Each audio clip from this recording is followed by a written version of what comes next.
اعوذ باللہ من الشیطان الرجیم بسم اللہ الرحمن الرحیم۔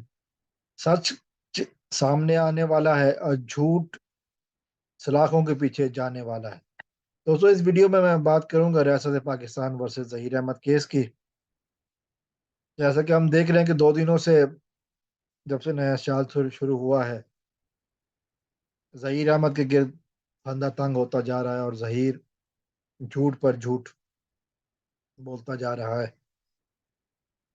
عدالتوں نے 2 دنوں میں ایسے فیصلے دیے ہیں کہ جو مہدی کاظمی کے حمایت کار ہیں وہ سارے خوش ہو گئے، اور آج ہم نے یہ دیکھا کہ عدالت میں اس درندے ظہیر نے میڈیا کے سامنے، میڈیا تو خیر نہیں، ان کا اپنا رپورٹر تھا اے ڈی بلال احمد، اس سے بات کی، اور وہ جو ہمیشہ زنیرہ مام کے لائیو میں شامل ہوتا ہے اس سے بات کی، اس کا اور انہوں نے ظہیر کو مظلوم ثابت کرنے کی کوشش کی۔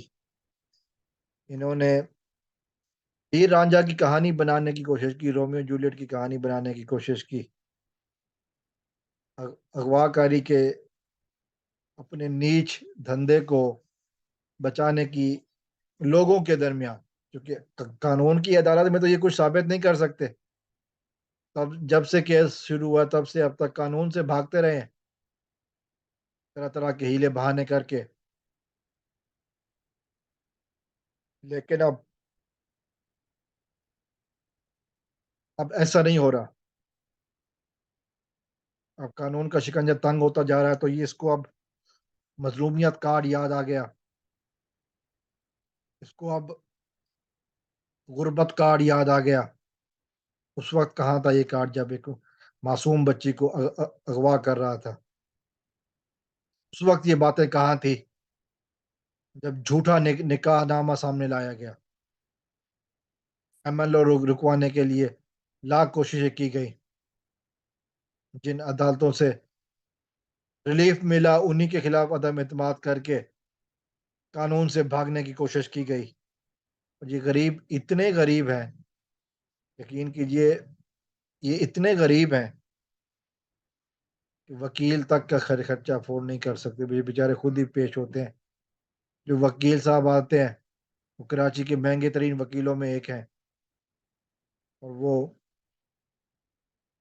ان کے ساتھ ہوتے ہیں۔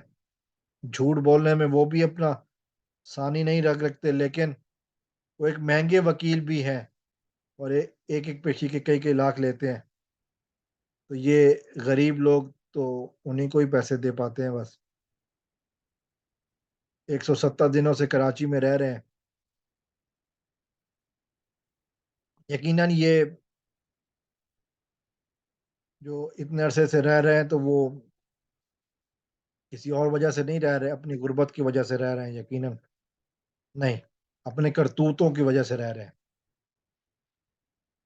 بچی کو اغوا کیا، اب اس کی سزا بھگتنے کے لیے رہ رہے ہیں، تو قانون سے بھاگنا بند کر دیں، عدالت میں جائیں، کیس کا سامنا کریں۔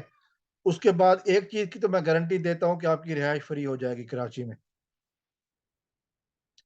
یقین کیجئے ایک چیز کی میں گارنٹی دے سکتا ہوں کہ جب عدالت چلے گی اور فیصلہ ہوگا، اس کے بعد یہ ظہیر احمد اور شبیر احمد اور نور بی بی کے لیے کراچی میں رہائش فری ہو جائے گی۔ جیل میں مجرموں کو فری ہی رکھا جاتا ہے۔ السلام علیکم ورحمۃ اللہ۔